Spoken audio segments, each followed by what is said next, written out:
भक्ति स्पिरिचुअल में आप सबका स्वागत है। आज बैसाख पूर्णिमा है, बुद्ध पूर्णिमा है। और बुद्ध पूर्णिमा मतलब बैसाख की पूर्णिमा गौतम बुद्ध के जीवन में बहुत महत्वपूर्ण है, क्योंकि बहुत सारी महत्वपूर्ण घटनाएं गौतम बुद्ध के जीवन से संबंधित बैसाख पूर्णिमा को ही हुई थी। अगर आपको ये सब कंटेंट अच्छा लगता है चैनल सब्सक्राइब कर दीजिए। महत्वपूर्ण है वो पूर्णिमा को ही हुई थी, इसीलिए बुद्ध पूर्णिमा कहा जाता है इसे। जैसे महाविनिष्क्रमण को छोड़ करके बुद्ध का जन्म, ज्ञान प्राप्ति, महापरिनिर्वाण, इस सब कुछ बैसाख पूर्णिमा को हुआ था और इसीलिए बुद्ध पूर्णिमा नाम पड़ा है। बुद्ध जी का जन्म शाक्य गणराज्य में हुआ था। कपिलवस्तु के शाक्य गणराज्य में हुआ था। कपिलवस्तु को पहले नेपाल की सीमा पर स्थित तिलोरा कोट को समझा जाता था, लेकिन बाद में पता चला कि ये बस्ती जनपद के पिपरावा से लगा हुआ है। कपिलवस्तु को शाक्य गणराज्य कोसल महाजनपद के अधीन भी माना जाता है, या अधीन था ही, माना जाता नहीं, अधीन था। गौतम की माँ का नाम था महामाया, जो कि राम ग्राम के कोलीय गणराज की कन्या थी और देवदह गढ़ के राजा अंजन की पुत्री थी। सुधोधन का वंश शाक्य वंश था, यानी कि सूर्यवंशी क्षत्रिय थे, जिनका गोत्र था गौतम। इनका गोत्र गौतम था, मतलब गौतम ऋषि के संतान थे। मतलब होता ना, पूर्वज गौतम ऋषि थे। हम सबका गोत्र होता है ना, जो लोग होते हैं जो सनातन धर्म को फॉलो करते हैं, उनका गोत्र होता है। और इसीलिए सिद्धार्थ का नाम गौतम पड़ा, क्योंकि इनका गोत्र गौतम था। बहुत सारे ऐसे लोग होते हैं जो अपने गोत्र के नाम से अपना नाम लिखते हैं, सरनेम की जगह वो गोत्र का नाम लगा देते हैं। गौतम बुद्ध का जन्म बैसाख मास के पुष्य नक्षत्र में 563 ईस्वी पूर्व में हुआ था। उनकी माँ ने एक स्वप्न देखा था। उसमें उन्होंने ऐसा देखा था कि उनके गर्भ में एक श्वेत गज मतलब सफेद हाथी प्रवेश कर रहा है, और भरहुत के स्तूप वेदिका पर इसको दृश्य बना के मतलब चित्र के माध्यम से समझाया गया है, और इसका नाम दिया गया है अवक्रांति। बौद्ध कला में गज बुद्ध के गर्भस्थ होने का और कमल बुद्ध के जन्म का प्रतीक है। जैसे बौद्ध कला में जब गज बना दिया जाता है तो मतलब बौद्ध गर्भस्थ है, ऐसा चित्र है, और जब कमल बनता है तो मतलब कि बुद्ध का जन्म हो चुका है, ऐसा प्रतीक माना जाता है।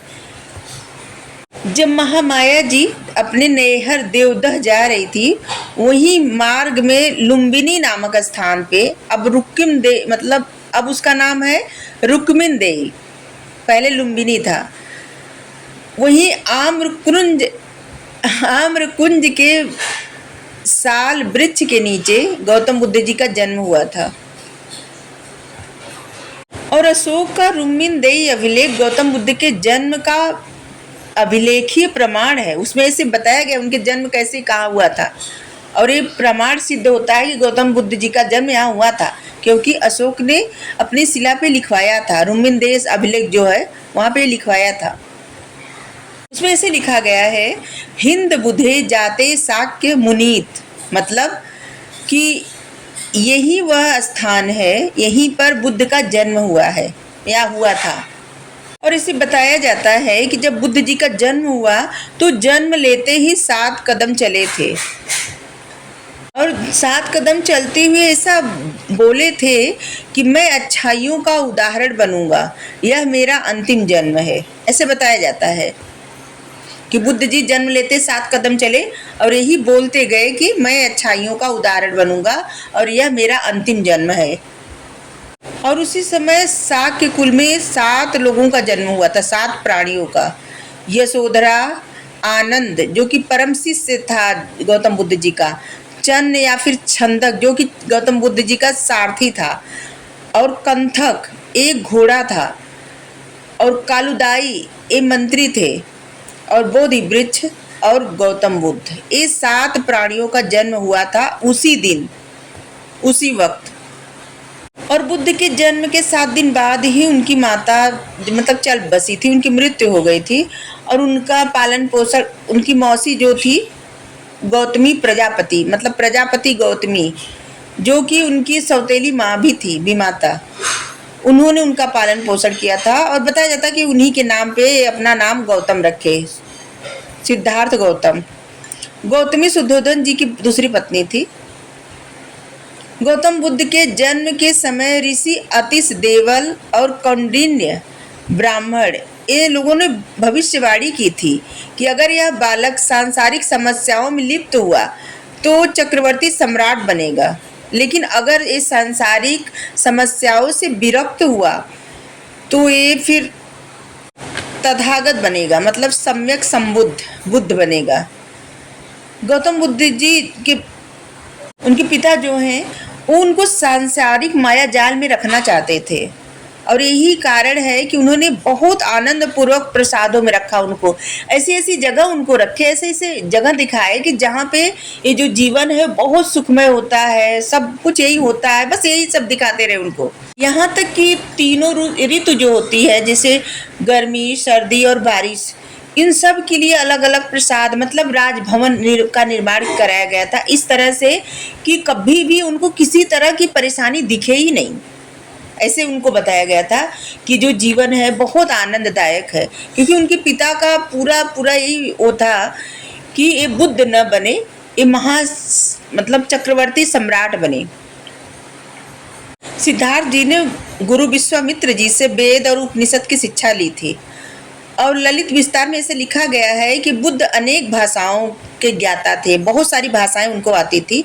16 वर्ष की आयु में ही उनका विवाह हो गया था यशोधरा जी से, जो कि सबसे खूबसूरत राजकुमारी थी। उस वक्त की सबसे खूबसूरत राजकुमारी से के साथ उनका विवाह कराया गया था, क्योंकि वो संसार में उलझे रहे, जिससे वो विरक्त न हो, क्योंकि भविष्यवाणी हो चुकी थी या तो ये चक्रवर्ती सम्राट बनेंगे या तो ये विरक्त होकर बुद्ध बन जाएंगे, तथागत।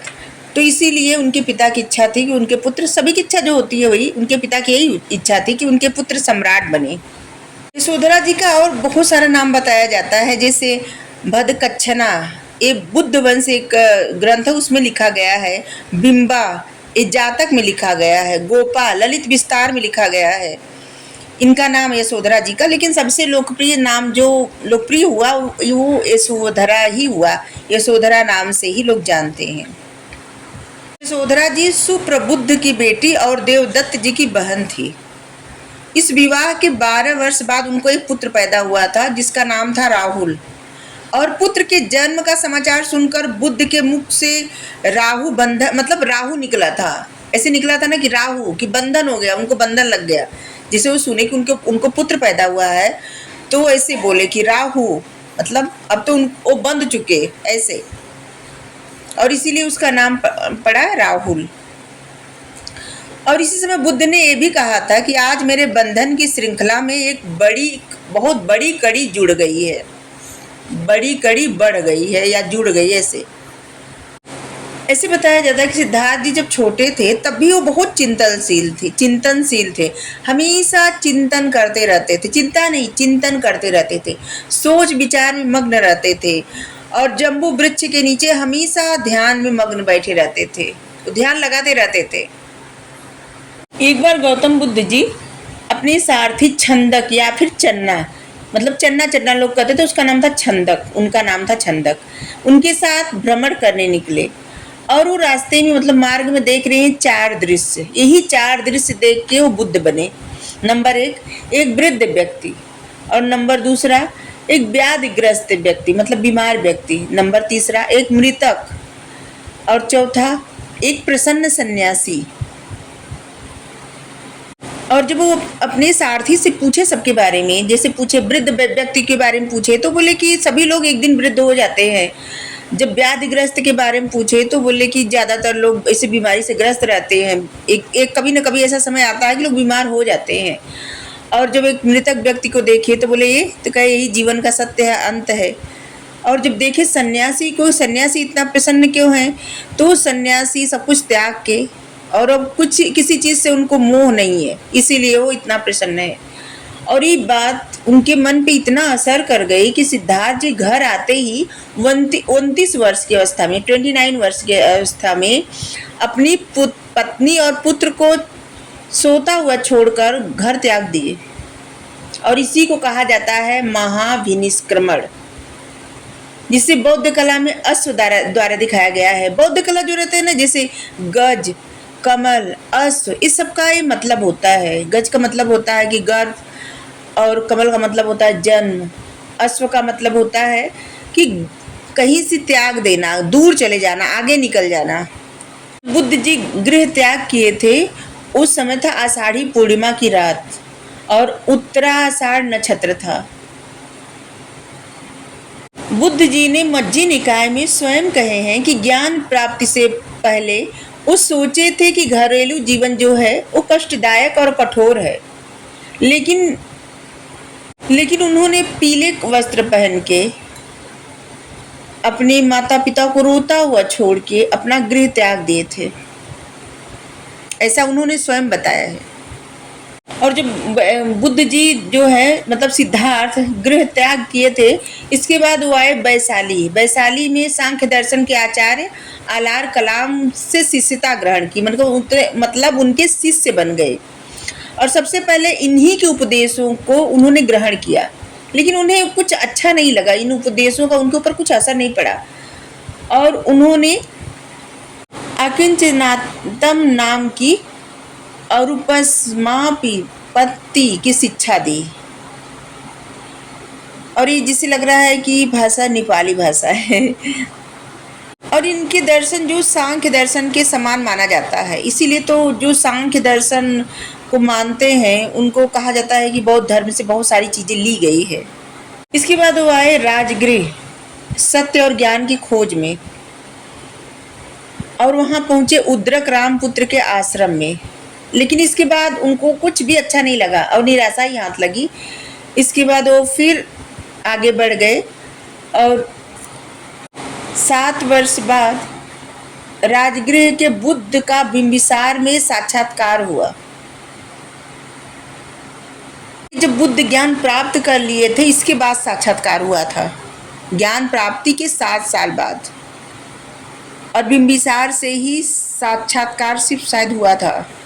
जब बिंबिसार से साक्षात्कार हुआ था तो उसने बुद्ध को राज सिंहासन ग्रहण करने का प्रस्ताव रखा था, और जिसको बुद्ध जी ने अस्वीकार कर दिया था। और उन्होंने यह वादा किया था कि ज्ञान प्राप्ति के बाद सबसे पहले मगध ही आएंगे। हाँ, ज्ञान प्राप्ति तब नहीं हुई थी इनके, सॉरी, पहले बोल दिए थे ज्ञान प्राप्ति के बाद, कभी कभी भूल जाते हैं थोड़ा। ये बताए थे कि जब ज्ञान इनको प्राप्त हो जाएगा ना, तो ये सबसे पहले मगध ही आएंगे। ललित विस्तार में इसे लिखा गया है कि पद्मा ब्राह्मणी या फिर महर्षि रैवत के आश्रम में बुद्ध के ठहरने का, ऐसे उसमें लिखा गया, उल्लेख है, बताया गया है कि बुद्ध वहां पे ठहरे, मतलब रुके थे।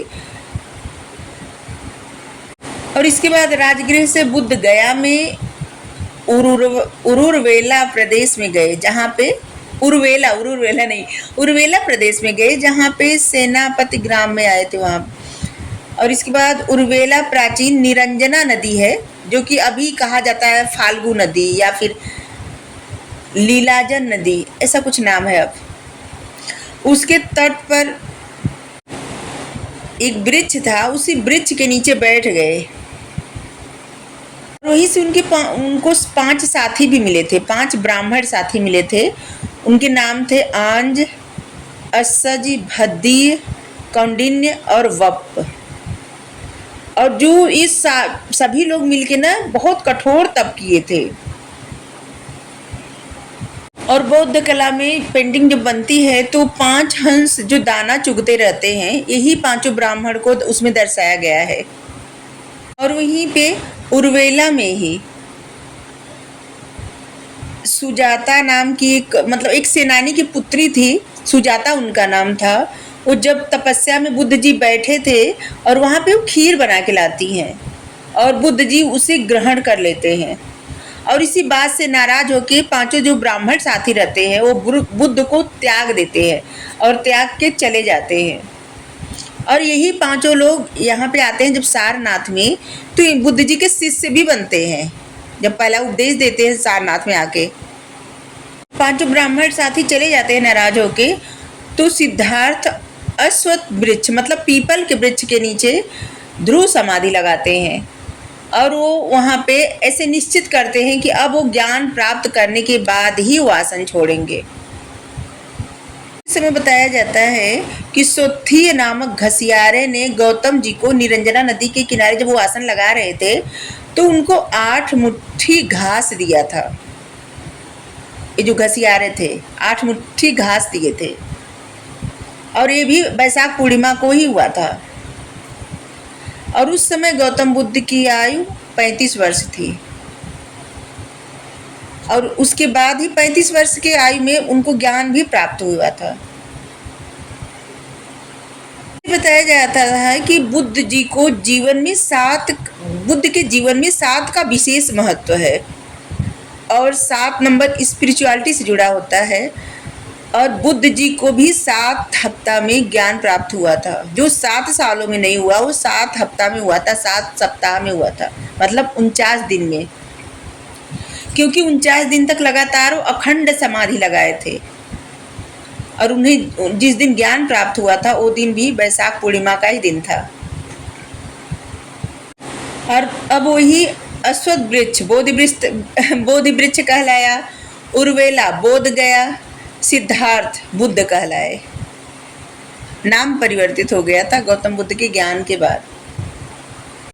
और वही जो ब्राह्मण उनके 2 मित्र थे ब्राह्मण 5, वही आके फिर सारनाथ में उनसे पहले शिष्य बने वही लोग और उन्हीं को पहला ज्ञान ये दिए थे गौतम बुद्ध जी। से कहा भी जाता है जब बुद्ध जी को ज्ञान प्राप्त हो गया था तो उसी स्थान पर बुद्धासन लगाकर ऐसे बैठे रहे और लगभग 7 सप्ताह तक बैठे रहे। मतलब 7 सप्ताह में इनको ज्ञान भी प्राप्त हुआ और इस 7 सप्ताह तक ज्ञान प्राप्ति के बाद भी ऐसे ही बैठे रहे उसी मुद्रा में। और ये भी बताया जाता है कि ब्रह्मा जी ने 3 बार बुद्ध जी से प्रार्थना की कि वो अपने ज्ञान का प्रसार दूसरों के मतलब सबको ज्ञान देने के लिए करे, ठीक है, सबको प्रॉब्लम से निकालने के लिए ज्ञान देने के लिए करें, तब वो ज्ञान देने के लिए तैयार हुए। जी की ऐसी इच्छा थी कि वो अपना जो 4 मतलब आर्य सत्य जो है उसका सबसे पहला उपदेश अलार कलाम को दें, उद्रक राम पुत्र को, लेकिन उस समय तक उनकी मृत्यु हो गई थी उन दोनों लोगों की और जिसकी वजह से उन्होंने 5 ब्राह्मणों को बुलाया जो उनका साथ छोड़ दिए थे और फिर उनको ही ज्ञान दिए थे। अब इसके बाद भी और भी बहुत सारी बातें करेंगे। आज के लिए इतना ही। Thank you.